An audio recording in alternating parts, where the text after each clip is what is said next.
The 50th anniversary of Corvette competing at Le Mans is special for any number of reasons. Not the least of which is when you consider Corvette began its production legacy in 1953, running up until today. Here at Laguna Seca, we did a parade lap with 3 of the old cars in our new car and the new 50th anniversary car that General Motors made. And I'm telling you, it was emotional driving around the track, looking in the mirror and seeing those cars on the track, and you know, to see Gulfstream and those guys show up here. Look back to 1960.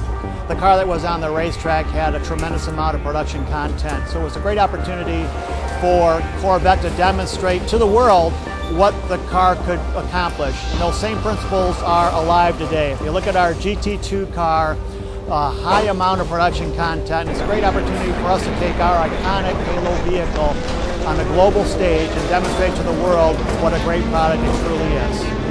Dr. Thompson made a really cool point earlier today.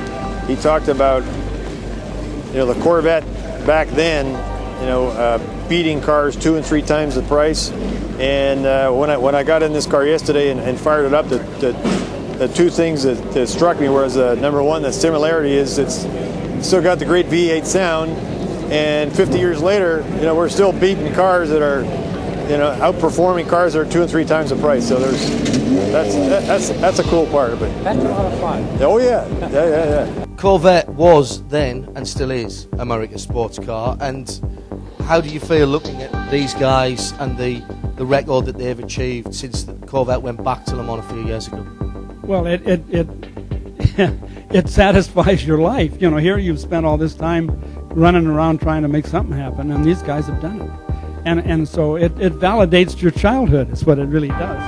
You know, here all this stuff we've done, and these guys have made it happen. And you can't imagine how incredibly proud I am of the car and the guys and the mark today, you know, looking what the Corvette is. You can't imagine that old plastic pachyderm with a 6-cylinder flush-o-matic, whatever, you know, in 53 to have to come to this. And nobody ever backed down. The tenacity and the experience, you know, and the talent that went into this is just, it's mind-boggling. It's really exciting. This morning, got to the racetrack, Laguna Seca, beautiful place. A little chilly. Ran morning warm-up, went really smooth. Car was pretty good. We made a couple of changes and got ready for the race. Race started, had a great car. Both cars are really strong today. We ended up 6th, not the end of the world. Our car's in pretty good shape for Le Mans, and we'll be loaded up next Thursday and on our way across to the pond. Competing at the 24 Hours of Le Mans is the cornerstone of our race program. That is the holy grail of road racing. It's an honor to compete there. You have to be selected to compete there. You just don't enter. For Corvette to have sustained itself from 1960, 50 years later, to have us go back, I think that says it all. It couldn't be any more importance to the corporation or to the brand. My personal emotions of France are, you know, it's the biggest sports car race. I grew up sports car racing with my dad, racing bug-eyed sprites and, you know, all little tiny cars and never even dreaming this big. It's so hard to get there, and then to get a chance to win it, you just can't make that stuff up. I mean, it takes everything you have, and when you get it, it's unbelievable.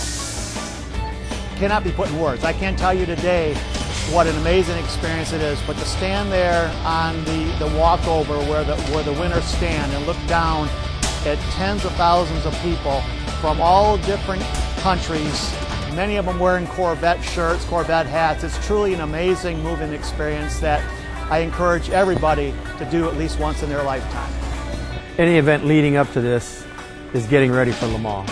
And Le Mans is so unique. It's pitch dark, no lighting on the track. It's 8.5 miles long. It's a once-in-a-year event. You never know if you're going to go back the next year. It's just it's a big opportunity, and you got to be at your best all the time, every minute of the race. The absolute awe of the place. You know, the Mulsanne Straight, the history, you know, even in 2000, the kind of speeds we were doing with the Corvette then, the C5, was awfully impressive. But it was a place where you certainly gave it a lot of respect. Every day I ride into that racetrack, I make that right-hand turn and the little left into the racetrack, and you see those big red spires at the entryway. I still get goosebumps, and I've done it 1,000 times. There's no place on earth like Le Mans.